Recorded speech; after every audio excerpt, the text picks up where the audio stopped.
আসসালামু আলাইকুম ওয়া রাহমাতুল্লাহি ওয়া বারাকাতুহু। প্রিয় বন্ধুরা, আজ আমি একটি ইসলামিক খুব সুন্দর মজার গল্প শোনাবো আপনাকে।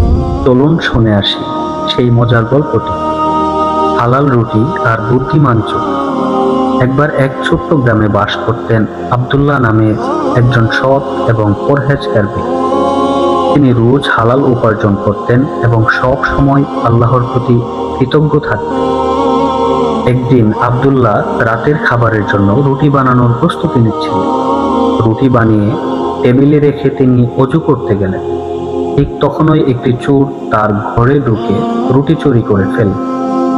আব্দুল্লাহ ঘরে ফিরে দেখলেন রুটি নেই। তিনি হতাশ হওয়ার বদলে বললেন, আলহামদুলিল্লাহ, হয়তো কেউ এর চেয়েও বেশি ক্ষুধার্ত ছিল। আল্লাহ যেন তাকে হালাল পথে রাখে। অন্যদিকে চোর সেই রুটিগুলো নিয়ে পালালো। কিন্তু মজার বিষয় হলো, রুটি খাওয়ার পর থেকেই তার মনে অপরাধ বোধ শুরু হলো। সে ভাবল, আব্দুল্লাহ একজন সৎ মানুষ, তার থেকে চুরি করা কত বড় পাপ। চোর রাতেই আব্দুল্লাহর কাছে ফিরে এলো। সে এসে বলল, আমাকে ক্ষমা করুন, আমি আপনার রুটি চুরি করেছি, কিন্তু আপনার দোয়া শুনে আমি খুব লজ্জা পেয়েছি। আব্দুল্লাহ মৃদু হেসে বললেন, আল্লাহ আপনাকে সৎ পথে ফিরিয়ে এনেছে, এটাই বড় কথা। আপনি যদি সত্যি তওবা করেন তাহলে আমি আরো রুটি বানিয়ে দিতে পারি।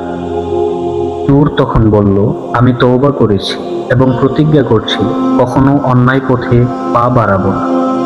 আপনি আমাকে কাজের সুযোগ দিন, যেন হালাল উপার্জন করতে পারি। আব্দুল্লাহ তাকে একটি কাজ দিলেন। এরপর থেকে সেই চোর একজন সৎ এবং পরিশ্রমী মানুষ হয়ে উঠল। প্রিয় বন্ধুরা, এই গল্প থেকে আমরা 3টা শিক্ষা নিতে পারি। 1. ধৈর্য এবং ক্ষমাশীলতা অনেক বড় একটি গুণ। 2. তওবা করলে আল্লাহ সব পাপ মাফ করে দেন। 3. হালাল উপার্জন জীবনের প্রকৃত শান্তি এনে দেয়। হালাল উপার্জন জীবনের প্রকৃত শান্তি এনে দেয়।